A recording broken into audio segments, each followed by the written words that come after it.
How are you? How's everyone doing? Whew, just made it. Hi, how's everyone doing? Hi, German. Thought I'd play a little George Michael because he's my favorite. All right, thank you so much, everyone, for coming today. I actually found a Spotify playlist just called LGBTQIA+. So a lot of great classic songs. I'm just going through it. I'm just enjoying all these songs. So how's everyone doing? If you could describe your week in 1 or 2 words, what would that be? So just go ahead and put it in the comments. We'll wait for a few more people to hop on. Whoops. Lower. Hi, Karen, how are you? Hi, Karen. Okay, can you hear me now? There's Prism. How are you? Good to see you guys. Hi. Kiana, good to see you. Well, welcome everyone. Hi there, hi there. So welcome to our ALAS live check-in. And we are going to talk about Transgender Awareness Week. Hi, Professor Pam. Hi, everyone. Good to see you. So I'm playing a little George Michael because I had such a crush on him as a teen in the 80s. I had no idea about terms and gender roles, and all I knew is I loved him. And then when I found out he liked boys, I was a little sad. But hey, I still love him. Okay, so is everyone getting through their week? I know we're living in interesting times. We're dealing with COVID resurgence. I don't know if you've seen the notifications. Hi, Chelsea, good to see you. That if you are needing to go on campus to see an advisor or see a counselor or go to the library, any of those things, you have to make an appointment. And after Thanksgiving, they're shutting down all of the campuses until January 1st. Okay, so they're sending all of the staff home. And again, we just have to be safe. I know for some of you that have kids, a lot of schools now are going back to remote learning. They're doing that in New York City right now. So I know a lot of us our stress just went up just a little bit more because of everything going on. Hi, Christopher, good to see you. And so before we talk about transgender awareness, I just wanted to give you a couple of announcements. Okay, I'm going to go ahead and lower my music here a little bit. And if you see, I'm slowly decorating for fall and for Christmas. I still have to take down my Day of the Dead altar. My family was getting a little annoyed because they're like, there are ancestors in the house, because they could feel things moving and hear things shaking. And I'm like, they're just visiting, you know, they're just curious. My family's very nosy. So, and so that was like the sign of, okay, maybe we need to take down the altar. So, Tandy, so good to see you. Oh, I miss you. I miss all of my students. It's just, I got to go on campus earlier this weekend. It was so surreal. It was so quiet. And I just missed just the hustle and the bustle. I just missing students at tables. I missed the noise. I even miss going out and shushing students when they're too loud. I mean, it was weird to see my office. So hopefully, you know, there's a vaccine coming and the numbers will go down. And I'm hoping by the next year, things will get better. Yes, I miss you as well, Tandy. And all of you, once we're back on campus, please stop by and come visit us. And, you know, just to have social interaction. I feel like a puppy dog. I'm like, I want to talk to people. Hello. I saw one of the janitors and I'm conversing with her in Spanish. I'm like, how are you? How's everything? Just to have human contact again is just so, so important. Well, a couple of other things that I want to let you know. So I want to give a shout out to especially my ALAS officers, because this past week we volunteered with the North Texas Food Bank. They were doing food distribution. They are rotating among all the 7 campuses, and they came to Richland this week. And so I want to give a shout out to all of the officers and the ALAS members who came and attended. Thank you guys so much. We ended up helping 459 cars that we loaded with food. So it's boxes of food, it's milk, it's dairy, vegetables, and you know, it was really eye-opening to see how much, you know, food insecurity there is at this time. And I saw all walks of life. I saw different types of vehicles. Some people, you could tell it was their first time to ever have to reach out and ask for help. So if you're in that boat, if you've, you know, lost your job or you're facing, you know, challenging times putting food on the table, make sure you're reaching out to these resources, especially here at Dallas College. We want to help you. We have a support system. If you have nowhere to turn or you have a question, you're welcome to direct message me or the ALAS group, or you can send me an email through the college campus. You can find my name on there. And if I don't have the solution, I will find someone that does, okay? Because we are definitely a family. We have to take care of each other, and, you know, whatever we can do, okay? And there is no shame. There is no shame in asking for help, because, you know, we didn't ask for this. We did not ask for a pandemic to happen. These things happened on us, okay? So let's get ourselves through this next year. Let's hope that the vaccines will take effect, and then we can be back to some level of normalcy. It would be nice to teach back in a classroom again. And also, one other thing that I wanted to share, especially with my ALAS members, is when I was in my office, I went and checked my mailbox, you know, not really thinking there's anything in there, but I had forgotten that Office of Student Life had actually came by and they dropped off, I don't know if you can see this, I'll have to hold it up next to something. We got our award from the student banquet we were supposed to attend last semester, and I'll read it to you because it's backwards on there. It says, ALAS, Achieving Latino Academic Success, the 2019-2020 Student Organization Community Service Award. And so that is because of all of your efforts, because we reach out to the community, because we do fundraisers, and I love that we are getting recognized for all of our hard work, for all the things we're doing. So I will find a place for this in my office, and so when we're back on campus, come by and see it. And it's real nice. It's got a good weight to it. So I'm really proud to see that. I'm so proud, you know, even if it's the smallest of efforts. Yeah, even if we only have a few members, because we got a little bit of a drop off in our enrollment, at least we're putting our stuff out there and we're doing our part. Okay, and so I just wanted to make sure that I acknowledge that. And then next week, you know, it's Thanksgiving, and I thought we might do. I thought at the last minute I might do a check-in on Tuesday of next week before the holidays. Since I'm a history teacher, let's talk about the real Thanksgiving, what really happened, and let's talk about the stories we don't tell our children. Those of you that have taken my history class know that I have kind of distorted your childhood memories of Thanksgiving. But also, if anyone wants to hop on with me and share their stories of Thanksgiving or what they're doing different in celebrating COVID, because, you know, the CDC has advised us not to travel and to stay home. So let's just, you know, let's talk about that. I'll share some chisme about Indigenous culture and life. And then after the holidays, our very own officer, Chelsea, our historian Chelsea, she is actually an ice skater. And I was so excited when I found that out. So she has agreed to take over the live check-in, and she's going to do some skating for us, and she's going to show us the sport that she loves. And I just love seeing students that have a passion for a hobby or sport or something that's part of their lives. So I thought we'd end on that note. And we might do maybe another holiday craft hop. People seem to like our little craft hops. I'm all about Christmas crafts right now, and I'm obsessed with it. Oh, and so look, other people love us ice skating as well. So, and I love it too, and I wish, you know, if it wasn't for COVID, we'd go do an ice skating social or something. But, so check in for that. That'll be a week after Thanksgiving on a Thursday. So we'll have social media. We'll post all of that. Okay. Tandy, you were an ice skater? Of course you were. I bet you did everything. You'll have to post a picture so I can see what you look like. I wanted to do ice skating, but my mom was just like, no more hobbies, like no more things. So I could only do it for fun. But I do have roller skates though. So we might have to do some roller skating as well. Okay. All right. Well, we're going to have a very special guest speaker from the Richland chapter of the Prism Student Club. And here is the flag for Transgender Awareness Week. Isn't that a beautiful flag? I love that. And it was actually, I did some research. It was designed in 1999 and as a way to identify the transgender community. And then I also found there have been some updates to the pride flag, and if you'll notice the black and the brown to support pride and individuals, minority, like black and Latino as well. So I love that even in the gay community, the LGBTQ community, there is inclusivity and importance that, you know, there's so many different backgrounds coming together. Yes.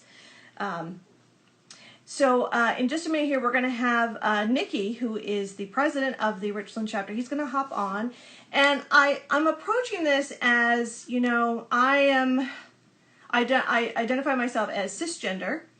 And I have a definition for you if you're not familiar with that. And I'm like, how can we be an ally, all us be an ally to the transgender community, to the LGBTQ community as well. And I realized maybe not everyone has enough awareness or understanding or knows a lot of the terms. So we're going to look at it from that perspective of, I'm going to ask Nikki some questions and figure out, not figure out, but have him share some insights because it is Transgender Awareness Week. And then tomorrow is the Transgender Remembrance Day. And I'm going to have Nikki share more about that event coming up. And so let's look at it as, what are some basic things we should know and how can we be allies and help kind of just educate. There's a lot of faculty and staff and administrators that also I think need just some basic understanding and awareness. It is always important to have more education and more knowledge. So Nikki, I think if you hop off and then hop back on and send the request to join, I can let you in. And while you're doing that, I will explain the terminology of cisgender. So what I see in a lot of emails that go on campus and also in presentations and things, people will say, like, for example, my name is Professor Navarro and my pronouns are she and her. Okay, and so we'll talk to Nikki here in just a minute about why it's so important to identify which pronouns you use. I also tell my students I prefer Ms. or Professor Navarro because, again, when you think about assumptions, people assume, you know, with all this gray hair, I must be married, have kids, and I don't. So I find, and I see that it's really nice when people put that in the tag in their email, and I need to add it as well, about how they prefer to be addressed. Okay, so let's have Nikki's about to hop on here. And let's see, that'll jump on. And then so when we say... There he is. Hello, can you see me? No, not quite. Not yet. Let me see if my... There we are. There we are. Hey, you're wearing Hello. purple. I'm wearing purple. I love it. Thank you. You look so nice. I love it. Thank you so much for joining us today. Of course. Thank you for having me. Absolutely. So go ahead and why don't you introduce yourself and tell the group a little bit about the club and what you do and your organization. Of course, of course. My name's Nikki. I am currently the president of the Richland College chapter of Prism, which is the school's LGBT club. We actually just formed this year. Originally, we were Park, but then we actually reached out to all the campuses when we found out we were all going to be merged into one school and decided to basically unite and become Prism. So we kind of started off as one thing, and now we're kind of moving into another thing. I love that. And I love that there's going to be accessibility to all 7 campuses. So it doesn't matter where you are as a student at Dallas College, you can certainly join. Well, that's wonderful. So how is your club, how has your semester been with the club, or some of the things that you've done as a club, or anything you want to share?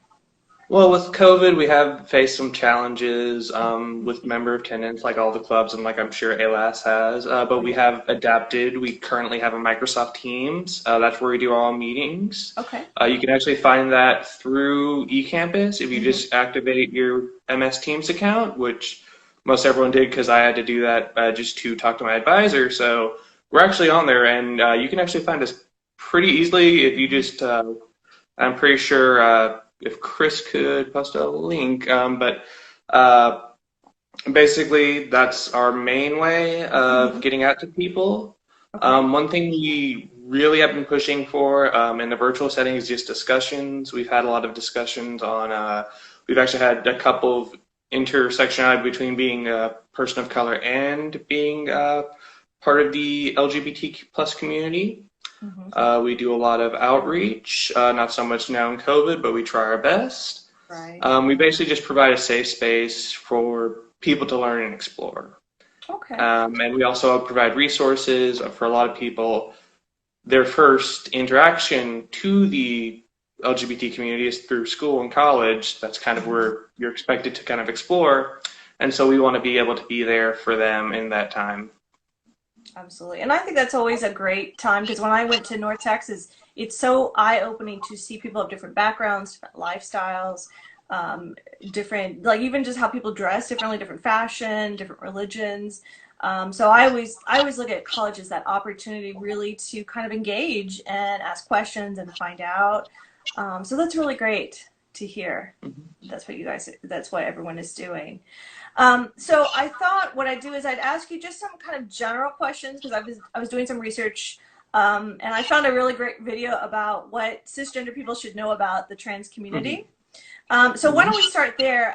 Can you maybe in your own words maybe define what cisgender means? I hear this term all the time, but for someone that's not familiar, what does it mean to be called cisgender? So in the most basic sense, it is your assigned sex at birth matches your gender identity and expression. Okay. And then I know I just threw out two very different terms, but we'll get to those later. Okay.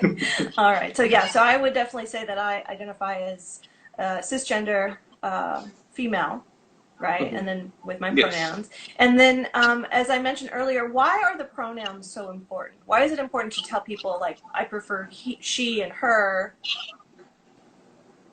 Well, so when it comes to pronouns, there's actually a post online that I read back in my Tumblr days that kind of really encapsulates this. And I myself am non-binary. I go by they, them pronouns and she, her.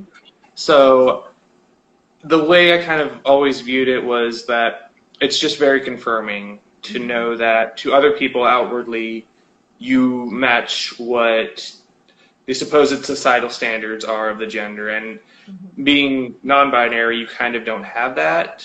You're kind of just in between and in some cases beyond. But it's mostly just like, imagine if you get hit by a piece of water and to be, one drop of water is not going to hurt you, but after a while you'll start to get, angry about it because it starts to bother you over time. And that's kind of how it is with pronouns. When you're called by the right pronouns, it's basically just a form of basic respect, and it's a basic human right. And especially like in this, in an English-dominated country like we are, where pronouns are thrown out every which way, it's good to kind of just know that other people see you as being valid in your experience. And it's just the smallest way and the most common way that you go through every day of knowing that people identify with you and value you. Absolutely. I love that. And I had a conversation with a colleague who is from Latin America, and she got into a conversation with a student, and she explained to them that in other languages, words have female and male associations, like the door. The door is called la puerta, so it's a female association. So it lends itself to some interesting observations, understanding of why that's so important.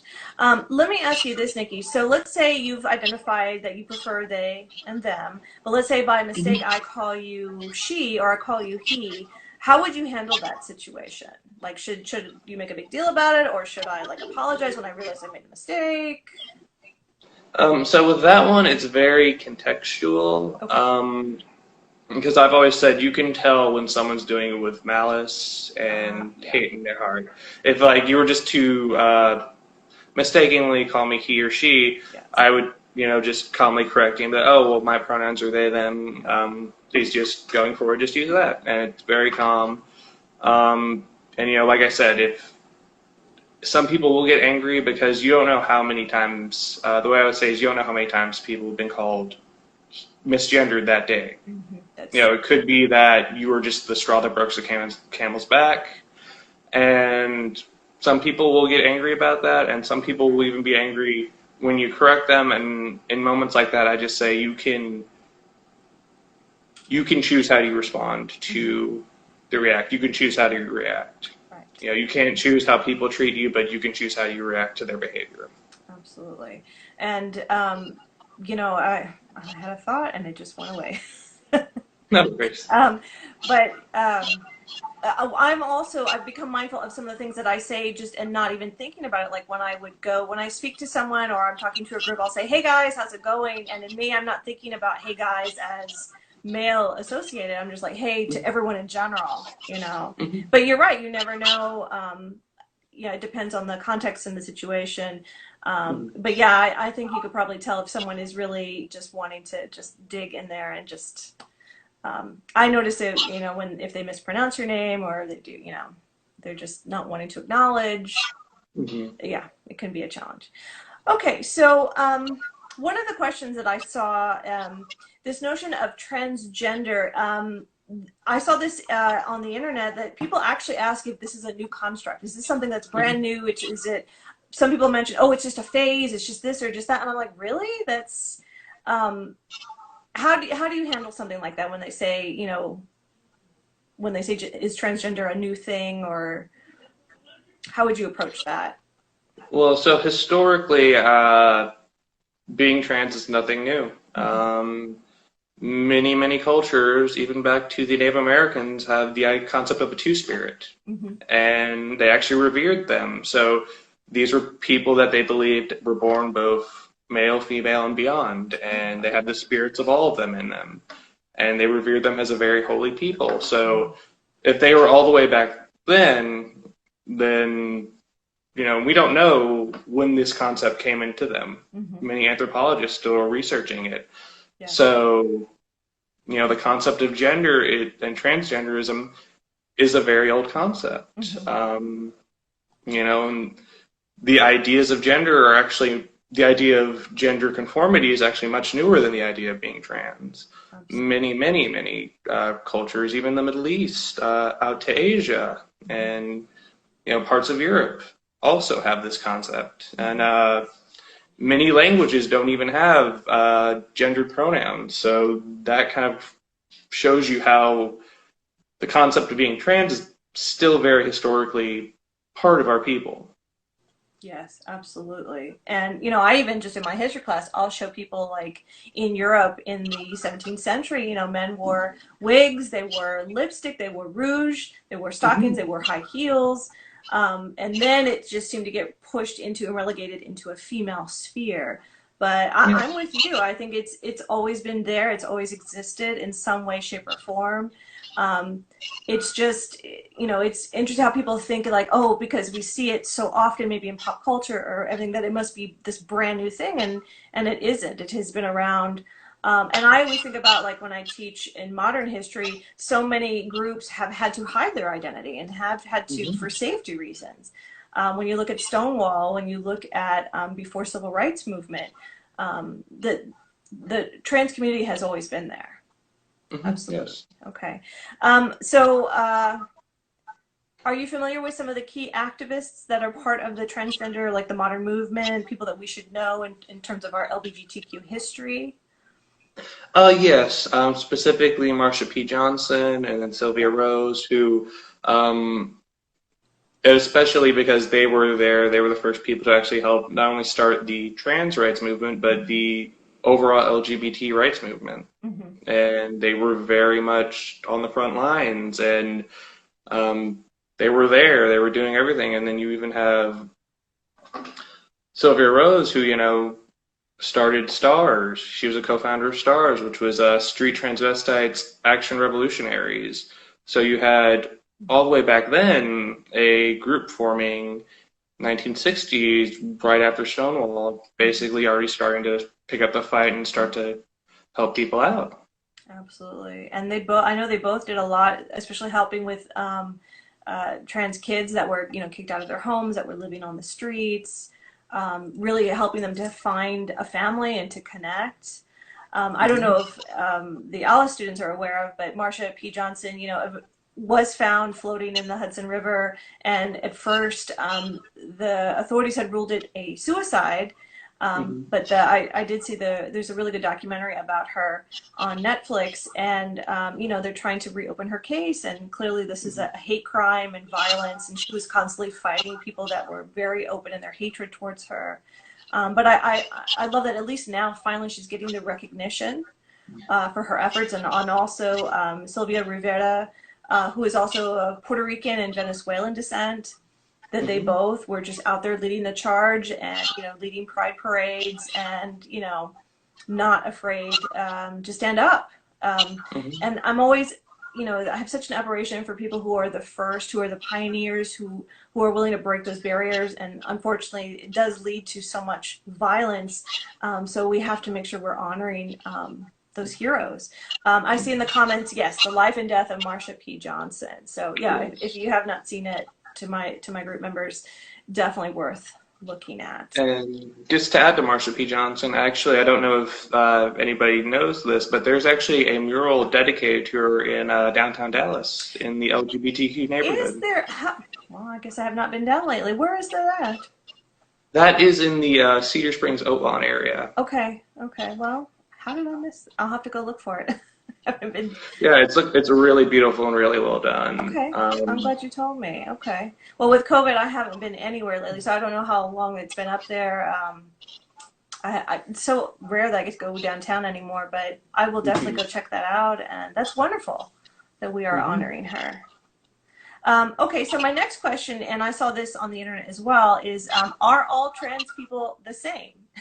I think I already know the answer to that, but No, we're all kind of just like regular people. We're all unique in our own experiences and our own okay. behaviors and personalities. We're all just people, and not everyone is the same, and that's what makes us unique, and that's why we celebrate it. We celebrate our uniqueness, and Hmm. we find common ground with each other.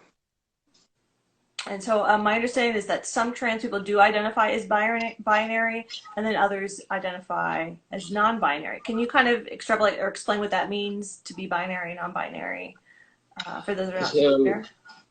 the idea of binary and non-binary means binary means you're either one or the other, whereas so you're either a man or a woman. To be non-binary is to be somewhere in the middle, and then somewhere even. That's not to say that if you say you're a non-binary person, non-binary people can still be very feminine or very masculine. Mm-hmm. My one of my former partners was very masculine, but still identified as non-binary. Oh, okay. My current partner is non-binary, but they are very much on the feminine side. And so you kind of fluctuate, and you're more in the middle of the spectrum. Okay. Okay. So that helps. So yeah. So just because you've met one trans person, that doesn't mean that you have like a take or an understanding or um, seen everything. I'm trying to pull up a website while I'm talking to you. It's called thesafezoneproject.com. Hmm. Um, and it has a really good, it's called a vocabulary extravaganza, and it has a lot of these terms for those of you that are wanting more information and wanting to learn, like cisgender, non-binary. I had a student once identified as pansexual, another as can't even think of the term right now, where they're not engaging, they don't have sexual attraction to other genders. Asexual, is that right? Yes, Okay. asexual is the lack of sexual attraction, Yeah. although some people think that that also means that they don't have romantic attraction, but they Mhm. actually do. Oh, okay. Well, see, there you go. So, and it's really nice when I have students that tell me and identify. And I think I had a student last year that was a new one for me to understand asexual. Hmm. But yeah, so I'm constantly learning new terms, new understanding of how people identify. Okay, so let's see what other questions that I have. Okay, so would you say that by 2020 have things gotten better for the transgender community in terms of challenges thing? I know there's some things I have not, but what are some things that you have seen in your lifetime in terms of the trans community? So as far as the trans community, I have definitely seen a lot more call to action, Mm-hmm. especially since 2016 when a certain president got elected. Um, We shall not say their name. Yes. yeah, he's out of a job right now. He's good. Yes. He just has to be. But but basically, we have definitely come together, and we've definitely just hunkered down as a community, and covered our own people and are also still spreading out and reaching out to other communities. We're really, really pushing ourselves, and you can even see at the BLM. I see signs at BLM rallies all the time. They're Yes. trans people. They're supporting them. Exactly, because I've even seen signs like not just Black Lives Matter, but Black Lives, Trans Lives Matter, and all, try. And it's just, I love that the Black Lives Matter has helped other communities and other groups Oh yes. to bring awareness. Hmm. Oh, I see a comment on here. It says, just because you perceive it as feminine doesn't mean it is. Many non-binaries don't consider themselves a part of feminine or masculinity. Okay, I like Yes, that that. is very true. That's really great. Those are just social concepts. Yeah, and that's what I tell my students too. There was a time where the term gay, straight, those are modern constructs. You go back Mhm. to Greek and Roman times.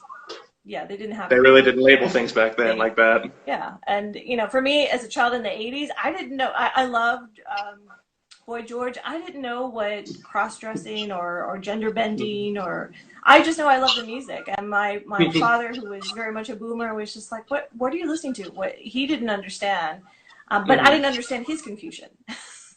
Right. So yeah, I would say we've definitely come a long way. However, I do know that, and what's so important about the awareness and the remembrance for the tomorrow is the amount of violence that we are still Hmm. seeing. I was shocked to find in my research that Texas actually is one of the leading states with the highest number of trans violent crimes. Can you speak to some of that, or what you're familiar with in terms of the violence that the community is facing? So we are the trans community is seeing out of all the out of all the LGBTQ community, they're seen as the most vulnerable and the most easier target because of we are naturally fetishized by many cisgender people, and because you start being fetishized, then we're also having really problems getting jobs. A lot of us end up turning to sex work, which is perfectly fine, but because of because of the way we are, we have to kind of we're seen as a much more easy target, and so a lot of people will target us in that regard. And we really, it is, and yes, oh yeah, chasers, Is definitely. that what they're The called? chasers. They're called chasers? Yeah, so chasers are people that only like trans people, Mm-hmm. and they fetishize us. They fetishize us. Yeah. And And I, actually, a couple years ago, there was a really bad string of murders actually in White Rock Lake where it was only trans people of color. yes, yes, I remember that. And young, and I think most of them were African American trans, or am I mistaken? Yeah, yes, they were. Yeah, yeah. And so it's like, so it's not just a subgroup that's being targeted; it's another group in addition to that as Yes. well. I saw a statistic: 90% of the violent crimes are on Black transgender, and then 81% of those are in the South. So Hmm. clearly, we still have some work to do. We'll Yes. have a little bit more education. When you mentioned the I can't even say the word fetishize, Fetishization. fetishization. I can't speak today. No Um, worries. I think a lot about how the pop culture kind of reinforces some of those behaviors. I saw the documentary that Laverne Cox did called Disclosure. And she touched upon some things that really, I think, hit home for me. That when you look at, especially film history of the trans community, they've always been kind of like, the butt of a joke, or it's Hmm. slapstick comedy, or even like the movie Tootsie, which was a hit in the '80s. When I go back and look at it now through this 2020 lens, I realize they're mocking a group of people. This is a cisgender male using transgender identity to get a job, and then when Hmm. it turns out he's male, cisgender male, the look of horror and the shock. The Jim Carrey movies also. So there's almost kind of this subtle like reinforcing, and so I really think if we can look at the pop culture as well, and I'm seeing more shows and films showing more positive imagery of the trans community. MASH did that too. Yeah, that's true. And I Yes, love they that. did. Yes, they did. Yeah, and I love MASH. Damn it. I love MASH too. Yeah. But like every show back then, it's kind of going back to any show of that era, Hmm. you know, you kind of see things through a modern lens and you kind of pick up on those things now that's like, ooh, that's kind of problematic. Yes, yes. Or my mother loves her Doris Day film, so I've seen every Doris Day Rock Hudson film you can imagine. Hmm. And I still remember my aunts shocked when they found out he had died of AIDS, and I was, like 10 years old, and I'm like, what is AIDS? What is gay? I didn't understand Hmm. those things. To realize that he was hiding his true self, part of his identity. Um, yeah. And there was just so many instances through those times where, yeah, it's not a positive image. So hopefully the pop culture, I think, too, is a driving force to help Yes. show more authentic characterizations or interpretations. And just to add to the whole, as far as media and movies and TV, that's actually, so I don't know if you're familiar with the concept of gay coding, Hmm. but part of, the the film guild, as in Hollywood, had a code that said basically, if you ever have a gay person, a queer person, a trans person, no matter what, they can't be put in a positive light. They have to be shown as deviant, as Yeah. jokes, and they also can't have happy endings. So they always have to Yes. basically be punished for their quote unquote sinful nature. Yes. Did you ever see what was it, the Children's Hour with Shirley MacLaine and Audrey Hepburn? Yes. Oh my God. And that film made me cry, and I began to realize that there's always a tragic end, a sad end, like the subtle coding of this is not the way to go in life. And Hmm. yeah. So are there any shows that you would recommend that are more positive in highlighting the transgender community? That you So a lot of the shows actually coming out on Netflix, a lot of the kids shows, the cartoons are coming out with a lot of very progressive ideas. A lot of the creators that are making these and a lot of the voice actors are actually non-binary and trans Oh, themselves. So wonderful. they're actually pushing for more and more representation. Hmm. Yes, absolutely. Have you seen any kind of in the mainstream shows? I've seen a few. Um, I've seen a few, but it's like, right, I'm sorry, right now, like my mind is I know, blanking I'm the on same way. it. I'm like, what is the name of that one that I watch?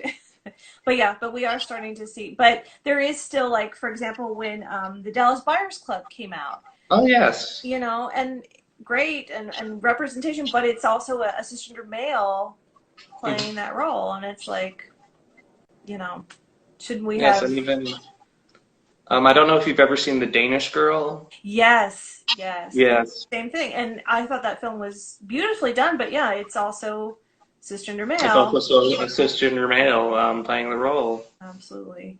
and Um, then there's also Transparents. that's it, yes. And wasn't that guy also part of the Me Too movement? He apparently had been harassing women in his Yes, he real was, life, and and I was just like, really? Oh my goodness. I know, right? It's like two steps forward, one step back. Hmm. Exactly, exactly. Let's see. I saw a great question over here. I was looking in the comments. It says, "Are there any books, social media accounts, recommendations for continual education and learning?" So I'm putting together a list of websites and things. Are there anything that you would recommend offhand? Just uh, Um, maybe social media or so actually, I would go to National LGBT. Let's see, I have it over here in my emails. okay. Because we actually went to a in the winter, we went to a national. Let's see. Yeah, okay. And I will. That was a National LGBTQ task force. Oh, okay. National LGBTQ Task Force. If someone is Christopher on the line, can he put it in the comments? I'll shake my computer if you have too much if I do it. But I will definitely put together a list of links and resources, and I'll put it on our ALAS community page, and I'll send it to you to send out as well. We'll post it on social media.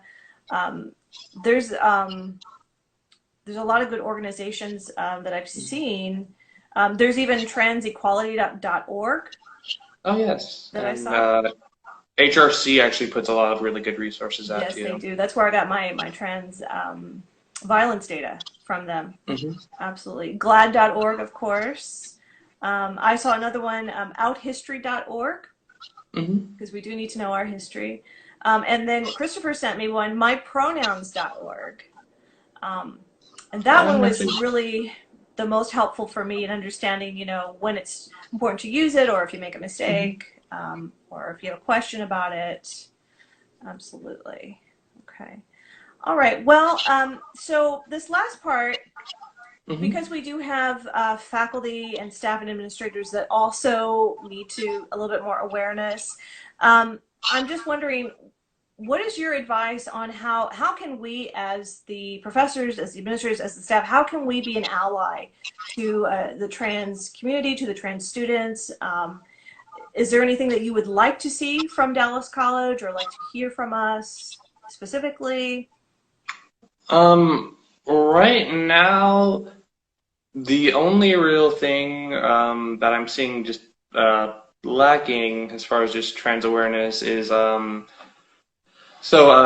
actually Christopher does a lot of work with actually helping best practices for the whole district. Okay, great. And so what I would like to see is actually they put on a lot of trainings and workshops for professors and faculty to go to, and that teaches them about how to deal with, a student approaching you asking you to change their pronouns or use a different name, because I know I have the problem where whenever I get in a class, it always puts my middle name Paul, but I prefer Nikki or Nick. And so like everyone just calls me Paul, and so I have to go to the professor and be like, oh, by the way, I know that this has done this before, but it's putting my first name, my middle name before my first name, so, but And, just stuff like that. and you And I know that's like just clerical issues, but just they do a lot of trainings like that, so just how to deal with situations like that, and they'll give you like how to walk through a situation like that and empathize with the students. Okay. And I've even noticed, I take the time on the first day of class to go through my roster, and I ask my students, you tell me what do you prefer to be Hmm. called? Because I even see with our international students, they have maybe a different name they want to be identified as. And so I always tell my students it's important to speak up, or they'll say, yeah, I don't care, whatever, call me whatever. And I'm like, no, it's your name. How do you want to be addressed? Hmm. Now, I do have a question. So I've had a couple of trans students who will tell me that they go by a different name. And then Hmm. I ask them, have you thought about changing it officially on your roster? And a couple of times I've noticed there's almost like this, I don't want to go through the effort, or I'm not familiar, I don't know if I have the right to do it, or, I mean, can a trans student go to admissions and have their name changed on their transcript to the name that they identify with? Is that something they should push to have? Yes, and not only can you go to the registration office and change your name, you can actually change your gender ID as well. Okay. Okay. So so it's important to advocate if they're not aware, to let them Hmm. know that they should do that. Yes, and Okay. it's a very, very seamless process. We've obviously dealing in a digital space, we've had some hiccups, but they've actually worked out all the kinks on that. Hmm. And it's very seamless. We actually, my first year back when we were known as Park, we actually helped with that. We Oh, good. Okay. basically compiled a list of all the gender identities that we could possibly think of that would be good options to add to the registrar's office. Yes. Absolutely. And in fact, we did that as well. We digitized our LS membership form, and we now have different ways of how you identify as your gender, or you prefer not to say. But yeah, I think the message is not, we need to continue getting that message out that if a student has a name that because if you're working hard and you're getting your degree, don't you want the name that you identify with to see? Um, Mhm. and I was a couple of students that I had seen, I was just like, you need to push for that. You need to fight for that. You need to go and ask questions, because I wasn't as familiar with the process. Okay, so that's good to know. Um, I'm also wondering about this term microaggressions, and have you faced microaggressions with a faculty member or staff? And what are some things that maybe we need to be mindful not to commit that we're doing maybe subtly? Mhm. Is there anything you want to elaborate on that? So basically, microaggressions. I've been very fortunate my time at Richland to not actually experiencing them. Good. I have sort of friends that have maybe uh, heard from them, Hmm. but it's it's very, very like subtle, and it's also very, to me, it just feels like being very passive aggressive. Yes. Yes. And it's just very much a like, oh, I don't, and it could be something simple, someone saying like, I mean, I'll call you they, but I don't agree with it because the English language dictates they as a plural. Wow. And so it's one of those things where it's like most of the time they'll agree with you, but they won't but they'll still have that but, Of course. with an asterisk. Yeah. I think the closest that I can relate to this is people will assume that I'm married, or I'll talk about my partner in class, and I don't give the gender. So it's kind of that, just because I'm a certain age and have so much Hmm. color of my hair, doesn't mean that I have a ring on my finger or that I have children. And it's a challenge. Like when I went to Mexico, it got too complicated to constantly explain that I'm not married. I was just like, fine, whatever, just. So that's about as close as I can get to understanding that. But yeah, hopefully, if you are facing some kind of microaggression, that you are going at least to another professor, talking to someone about it. I had a student once that had a very challenging professor and was not comfortable confronting that professor, but felt comfortable telling me about it so that I could take it, to my dean and address it that way. So we definitely want our students to feel safe. And sometimes it's just like, why are you teaching? Why are if you're not open to embracing everyone, so hopefully we'll have more training. We will have more professional development that we have to do to bring those out and to be aware. Okay. Let's see. I see some great comments on here. Let's see. So there's still more employee resource group information coming. That's great because we certainly Hmm. need it. Um, I love, there was a mention for a podcast, The Adventure Zone. I am going to take a look at that. I love a good podcast. I found a few more. I found one about the transgender community as well. So I'll Hmm. add those to the list. Um, that's really good to. I love this. Yeah, we have to unlearn our heteronormative language. Absolutely. Absolutely. Definitely. Let's see. Oh, and I love they gave more shows. Queer Eye, Love Victor, Euphoria. I just started watching Euphoria. I need to. Gentleman Jack, that's on my list. Hmm. Schitt's Creek, yes, Yes, yes. that's a really good one. Eugene Levy. Oh my gosh, I'm in love with him. Everything's gonna be okay. Okay. I've But actually watched that one. That's actually really good. is that one okay? And It but was, I'm a it really is. cheerleader. um, yeah, see, and I love, I really think the more that we kind of see that, and I tell my students all the time, when you see representation in film, in TV, in pop culture, there's a normalizing effect with that. Mhm. My mom, she's 80 years old. She's been watching soap operas since the 60s, the same shows. And I remember the first time she saw two women kiss, she was absolutely horrified.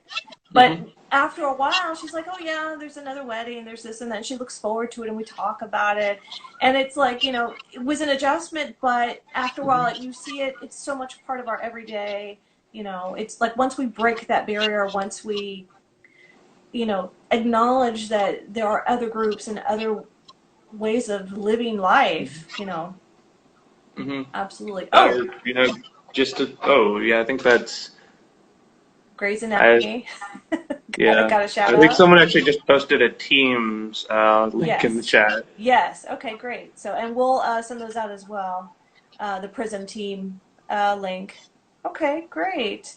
Yeah, I do. I love Schitt's Creek. That's my favorite one. All right. Well, so tell us about what's happening tomorrow, the Transgender Remembrance Day. What are you guys? What do you see? I just did it again. What are you guys? What are y'all? Because I'm from Texas. What are y'all planning to do? So basically, what we're going to be doing is let me pull it up here on my computers. So basically, tomorrow from uh, 10 to 11, we're going to have a keynote speaker speak to us about the movement and the transgender experience. Wonderful. And this is all going to take place on Microsoft Teams. Okay. And it's going to be, I have actually the teams, dccd.edu.transremembrance. Okay. And it should be a really good time. Eastfield is actually the one that put this together, us, and thank you, Eastfield, if you're watching. But they put it together for us, and it should be a really good, informative speech and a really good chance to celebrate being trans. Absolutely. And my understanding it's also the day to honor all of the transgender individuals that we have lost to violence around the world. Yes, it is. It's a day that we remember the fallen and the lost, and sort of remind ourselves that we still have a lot of work to do, but also celebrating the work we already have done. Absolutely. Well, I will definitely attend the event tomorrow, and I'll send out the link to my LS members, to my students, and I will definitely light a candle as well and think about all of those that we have lost. I come from a culture where we honor our loved ones that have passed, and especially, you know, I've lost family to violent crime, violent events, and so I want to make sure that we, especially for the transgender that we've lost, especially in Dallas here, for sure.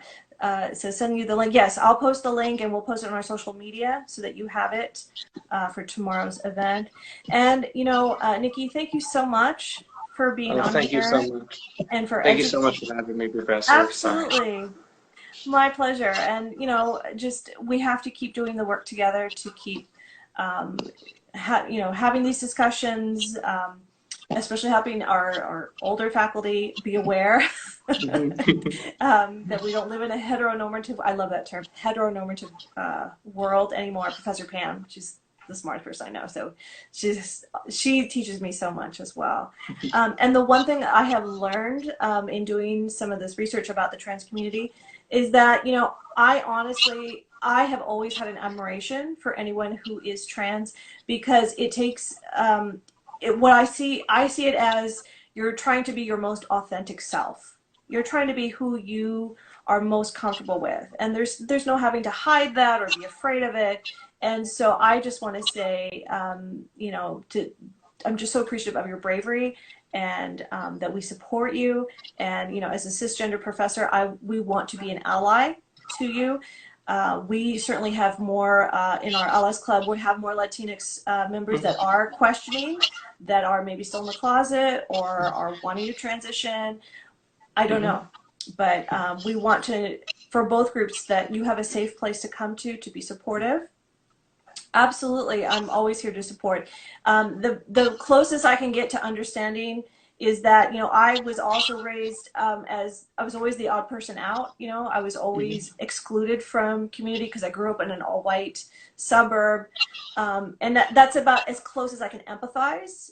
So I know what it's like to feel some of that negative, a little on a smaller scale, of that backlash, and I want to make sure that you are supported and that you do have, and for those of you out there, if you're looking to sign up for classes and you're like, I want to make sure I take a class where I feel safe or I feel protected, you're always welcome to DM me. I can certainly send you some names of professors that I know that are supportive, that are inclusive, you know, and just word of mouth. So because there are a few that, yeah, I'm like, no, don't take that class. So, all right. Well, is there anything else you want to share or any questions from our audience? We have about like 5 minutes left. I'd actually like to just take the minute to go ahead and invite everyone from ALAS. If you guys want to come to, you know, and I've also invited you, Professor, if you would like to come to every one of our meetings, we do them every Thursday. Okay. From 12:30 to about 1. Sometimes we go a little bit over, sometimes we stop it at 1, but we usually do our meetings on Microsoft Teams, and we would love to have you guys join us. I would love to be there, and I still want to expand my knowledge and still learn more and listen, and let's plan, hopefully when in the next semester and once COVID gets better, let's plan to do more collaborative events. Oh, definitely.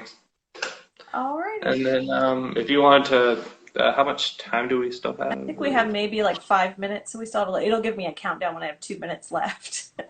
Okay. Well, I mean, if you don't want to, I think do you want to go ahead and open it to questions from the audience? Absolutely. If anyone has a question, Let's see. Crystal says, I'm not from ALAS, but I'm about to pull up a Prism meeting too. Okay. Yeah. And you can join both. And as I said, our ALAS club is not just for Latinos. We'd like to say it's for the Latino within.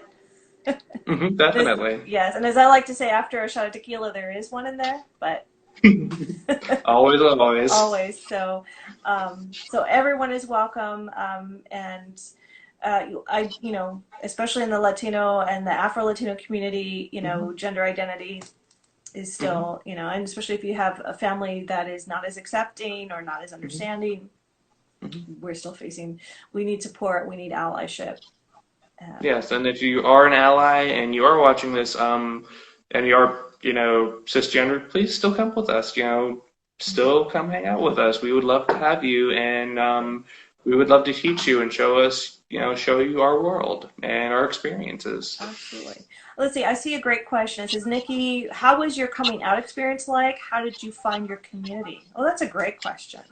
Okay, so in regards to me being trans, I If you kind of feel always. comfortable. If you're not comfortable, you Oh, don't no, have no, no. to. Okay. So I kind of always knew I was a little bit off and a little bit not fitting, especially like, one of the earliest memories I have was being a kid on the playground, and I don't even remember what game we were going to play, but I saw some girls playing a game, and I saw some boys playing a game, and I'm like, well, I don't really want to play kickball with the boys today, and I don't remember what the girls were playing, but I was like, I'll go over here, and I remember going over like, hey, I'm going to play with you guys today, and they were like, oh, we're doing a girls game, and I was like, that's cool with me, and they were like, but it's a girls game, and I was like, I don't care. Exactly. And so like to me that kind of was the first, now looking back, it's like, oh, okay, so that's where kind of it started to peak out. But how did I find the community? It was actually mostly just through trial and error and a lot of late night Google searches and a lot of going on YouTube and looking up videos, trying to basically just find myself and come to terms with myself. And because when I was 18, the concept of non-binary was very, very young and very not really talked about. And so once I got into my mid to late 20s is when I really started to see more of it. And it's like, okay, there's a light bulb comes on, because when you read the definition, it's like, okay, no, that makes so much more sense. So it was very much just trying stuff and trying labels. I've actually changed my gender identity multiple times. I started out saying I was just trans to being like, I think I'm a trans woman, to I think I'm demigender, and now I've kind of just settled back into being like non-binary. Yeah. So it sounds like it's a journey, and just like Yes, it is. all of our students in our 20s, and me too in my 20s, trying to figure out our sexuality, who we are, what we're attracted to. Absolutely. And thank God for the internet. Thank God for YouTube that this generation, you can Google things. In the 80s, there really wasn't much. Even in the 90s, it was still coded. It was still a challenge. So yeah, I would definitely encourage my students as well. If you're having questions, if you're wanting, curiosity, late night Google search. Mm-hmm. Absolutely. I know Reddit actually has a very robust LGBT community now, so they're actually a really good resource. Wonderful. Okay, so Reddit. And then, I'll put up some podcasts that look pretty good. I saw some really great videos just on the transgender awareness as well. So, will we put this up on InstaFeed afterward? Yes, absolutely. And Nikki, if you're okay, I'd like to post this on our ALAS YouTube channel, because not everyone has Instagram. Okay, I just want to make sure you feel comfortable with that. And oh yeah, no, I'm pretty sure I'm on YouTube at some point. Okay. I'm pretty sure I've made an appearance on there, so. Yes, we're going to be YouTube famous someday. Not today, but someday. No, not today. Yeah, all of the 15 followers I have. All right, well, it was a pleasure talking to you and getting to know you. And yes, I will see you at tomorrow's event, and definitely at a future Prism meeting. And yeah, let's definitely collab, maybe another online check-in, maybe in the spring. Oh, definitely, definitely. And I would love to come back on and then have maybe one of my other members join us yes, too. please, and yeah, please send my love to AJ. I hope he's feeling better, or they're feeling better. I don't know his pronoun. Oh, it's a he, him, and I He, actually think him. Okay. he was in I saw him in the Was he in the chat. chat? Okay. Well, I hope Yeah, you're feeling too. better, AJ. And are there any other events that you celebrate in the spring? Usually in the spring is when we kind of do a lot of we actually make our events. So we'll Oh, do a okay. lot of, usually like last semesters we did a lot of outreach. We usually do a little bit of activism. Okay. We do a lot more, but we do a lot more just education Okay. of ourselves through Okay. ourselves. Wonderful. Well, let us know how we can participate and help, and we can be part of that outreach, and especially with the Latino community. And we have students Hmm. that speak Spanish fluently, much better than I do. So any way that we can support you. I wish we could do fundraising, but eventually we will. Oh yeah. So, all right. Well, there's Mons. She's our other officer. She came at the last minute, but thank you so much. And Thank you for having me. yes. Well, It was if I so don't see pleasure to you, meet you and so oh amazing to yes, talk to you. yes, you too. And if I don't see you tomorrow, have a wonderful Thanksgiving, and please stay safe in this pandemic. Oh my goodness. Oh yes, I'll definitely do my best in social distancing. Yes, I know. All right. I'll see everyone. Bye, everybody. Thank you Thank so you. much. Bye. Bye.